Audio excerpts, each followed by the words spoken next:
So our collective bargaining attorney will be our lead negotiator.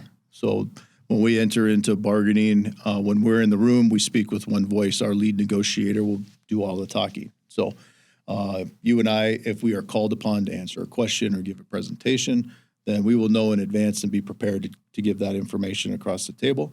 But otherwise, the lead negotiator, who will be Ryan, is the one that's going to be speaking on our behalf throughout the bargaining of the contract. Okay, so he's the point man, and we're there to assist. Correct. And so he's also responsible for authoring all of the articles, making sure that we have the legal foundation that we need, whether that's contractually, whether that's labor law, or whatever the case may be. He is also responsible for making sure that we're in compliance with all of those things. You know, our job is to know what it is that we do for a living. So be professionals, be good at what we do, being professional police officers, knowing what we need to do our job correctly, knowing, you know, what the rigors are of our job and what things that we can do and what we can bring to the table to clarify responses. You know, I think a good example is kind of like the pay issue that you just went through, right?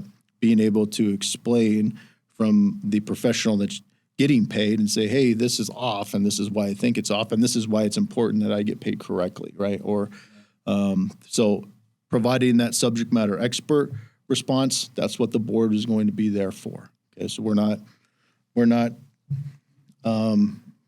the lead negotiator, but we are the board, we are the oversight, we are the subject matter experts that are going to be there to ensure that we get the best deal possible. Now, as far as the contract, do we start with every article in the contract on day one with the city? And how does that process look as going through every specific article? Because obviously the most important one to 95% of us is always going to be pay.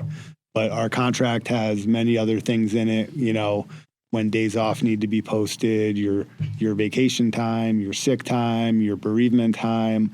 You know, there are certain aspects of the contract that say what the city can and can't do, how you're compensated for posted hours change. So do we go through on day one, do we start with Article 1 or is it we just start where we're comfortable? How does that work?